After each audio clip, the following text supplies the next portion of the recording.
Bonjour prince, bonjour princesse de l'Éternel, j'espère que tu vas bien. Et Dieu nous fait la grâce encore ce jour de partager un verset. Ce verset qui est tiré dans le livre de 1 Corinthiens chapitre 6, le verset 19 qui dit ceci. Ne savez-vous pas que votre corps est le temple du Saint-Esprit qui est en vous et que vous avez reçu de Dieu et que vous ne vous appartenez point à vous-même? Amen. Tu connais ce verset pour celui qui est chrétien, pour celui qui lit la parole de Dieu. Tu connais ce verset. Aujourd'hui, ce que nous allons partager concerne spécialement les chrétiens. Pourquoi je dis les chrétiens? Vous allez comprendre. Lorsqu'on médite ce verset, nous voyons juste le côté de la sanctification.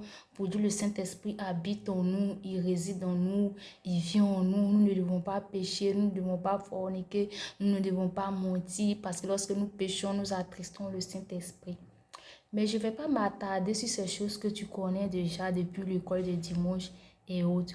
Mais aujourd'hui, en méditant ce verset a attiré mon attention sur d'autres choses. Peut-être que tu as déjà reçu la révélation, tu as déjà reçu ces choses-là.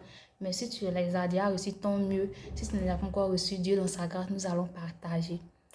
Ce verset me disait comme ça que le Saint-Esprit est en toi. Le Saint-Esprit habite en toi parce que la Bible dit que notre corps est le temple du Saint-Esprit. Ce qui fait il est là tous les jours au fait. Et comment est-ce que le Saint-Esprit peut être dans le corps d'un chrétien, peut habiter dans le corps d'un chrétien, et puis l'ennemi reste dans le monde spirituel là-bas, et puis il fait du corps du chrétien ce qu'il veut. C'est qu'il y a quelque chose qui cloche. Est-ce qu'on se comprend? Normalement, si le Saint-Esprit habite en moi, et je sais que ce que la parole de Dieu est vrai et juste, et que le Saint-Esprit habite en moi, aucun sorcier ne peut se lever là-bas, puis il va se lever, puis dire, il me lance peut-être une maladie qu'on appelle peut-être fibrome. Et puis le fibrome là joue, me malmène. C'est pas non. Le Saint-Esprit est là. Non, quand la maladie vient de l'ennemi, je ne parle pas de lorsque tu es fatigué, tu as trop travaillé, tu as mal à la tête, tout ça, moustique t'a piqué, c'est normal que tu aies le palu. Je ne parle pas des phénomènes naturels ou quelque chose est naturel, mais je parle de ce qui est spirituel. Donc, il faudrait qu'on se comprenne là-dessus. Voilà pourquoi j'ai dit qu'aujourd'hui, je m'adresse spécialement aux chrétiens. Et que l'ennemi, le sorcier qui est assis sur lui, lance la maladie. Et puis la maladie va te tropier des années, si des années. Tu vas souffrir, tu es anémie, tu perds beaucoup de choses.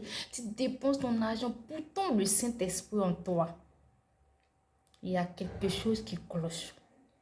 Si le Saint-Esprit en moi et que je confesse et je fais ce qu'il dit, quand l'ennemi lance la maladie, c'est vrai que la maladie va entrer dans mon corps, mais la maladie ne peut pas résister, ne peut pas habiter en mon corps, parce que la lumière et les ténèbres ne peuvent pas régner ensemble, et parce que la lumière domine toujours sur les ténèbres, donc cette maladie ne peut pas me traîner pendant des années, Ce mal-là ne peut pas me traîner d'année en année, ça fait que je me promène, je vais partout de médecin en médecin, de guérisseur en guérisseur. Je connais même toutes les femmes qui vont les médicaments traditionnels. Non. Si tu es dans ce cas-là, il faut qu'à partir de ce jour, tu proclames le Saint-Esprit habite en moi. Alors toute maladie n'a pas droit d'y habiter aussi. Automatiquement, la maladie va disparaître. Ce sont des actions prophétiques, ce sont des choses qui sont purement spirituelles. Si tu as reçu cette révélation, il y a des douleurs qui ne peuvent plus encore exister dans ton corps. Le diable ne peut pas rester chez lui là-bas et puis te lancer mal des reins. Et puis tu souffres pourtant le Saint-Esprit en toi. Le mal qu'il a lancé ne doit pas résister. Donc, à partir de ce jour, tu vas proclamer, tu vas déclarer avec moi, mon corps est le temple du Saint-Esprit. C'est pourquoi toute maladie qui a été lancée par l'ennemi dans mon corps disparaisse maintenant au nom de Jésus, parce que le Saint-Esprit règne et habite en moi. Là, c'est un premier message. Deuxième chose, ton corps est le temple du Saint-Esprit. Normalement, quand quelqu'un te voit, la personne doit être contente. La personne doit recevoir la délivrance. La personne doit recevoir la restauration. La personne doit être contaminée par la joie divine. On ne peut pas s'approcher de toi et on ne ressent que les mauvaises choses. On ne ressent que la tristesse. On ne peut pas s'approcher de toi et on ne voit pas le Saint-Esprit. Non, bien-aimé dans le Seigneur, il faut que tu changes de mentalité. Il faut que l'esprit de vérité qui habite en toi, l'esprit de lumière qui est en toi soit visible. Parce que c'est là la présence du Saint-Esprit. Tu vas me dire que tout n'est pas spirituel. Les miracles que l'Éternel fait là, c'est visible, tu vois pour pouvoir croire. Donc, il faudrait que quand quelqu'un s'approche de toi, quand on s'approche de la lumière, on sent qu'il y a la lumière. Mais on ne peut pas s'approcher de la lumière puis on ressent la tristesse. On ne peut pas s'approcher de la lumière puis on ressent la colère. Donc, étant un enfant de Dieu, quand quelqu'un te voit net, on sent qu'il y a la lumière. On sent qu'il y a la présence du Saint-Esprit en toi. Et on sait que le Saint-Esprit demeure et habite réellement en toi. Parce que ton corps est le temple du Saint-Esprit. Et voici pourquoi ton corps est le temple du Saint-Esprit. Tu dois faire très très attention. Parce que c'est comme on dit, Dieu réside en toi. Bien-aimé, il y a les gardiens du temple. Ce n'est pas tout le monde qui s'approche du temple. Donc, fais très, très attention. Qui est-ce que tu laisses t'approcher? Qui est-ce que tu laisses te saluer? Ne serait-ce que dans la paume. Quand on parle, vous trouvez qu'on est trop spirituel. Non, on n'est pas trop spirituel, mais on a reçu cette révélation en tant qu'enfant de Dieu. Et on partage cela aussi avec vous.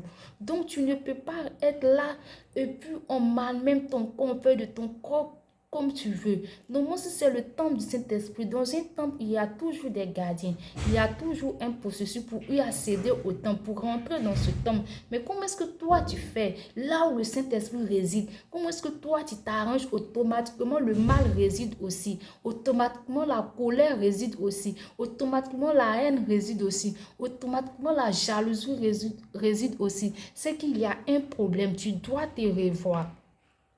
Tu dois te revoir. Tu dois te revoir, bien-aimé dans le Seigneur. Tu dois te revoir. Il faut que tu changes de mentalité. Quand on dit le Saint-Esprit réside dans moi, ce n'est pas... toi, tu vois le côté, je ne pêche pas seulement. Non, ça ne doit pas rester là. Normalement, quand le Saint-Esprit en toi et qu'une soeur t'appelle, elle te dit, ma soeur, ça ne va pas chez moi. Et quand tu arrives, parce que le Saint-Esprit est dans ton corps, donc il est partout. Quand tu touches la soeur, elle reçoit automatiquement la guérison. Tu n'as même pas besoin même de faire 1 heure de prière, de faire peut-être 3 heures de prière, parce que le Saint-Esprit se manifeste et il est visible. Il est visible, il est concret. Donc, quand tu touches la soeur, elle reçoit la guérison en même temps. Quand tu arrives quelque part, que tu reçois la révélation qu'il y a les sorciers, il y a les choses bizarres qui se passent dans cette maison. Le fait que que tu sois rentré dans la maison, le monde des ténèbres fuit. Regarde, lorsque Jésus est arrivé de l'autre côté et qu'il est arrivé dans le village, ce n'est pas quelqu'un qui a dit au fou de Gadara, lui là, c'est le Fils de Dieu. Ce n'est pas quelqu'un qui a dit non, lui là, c'est Jésus.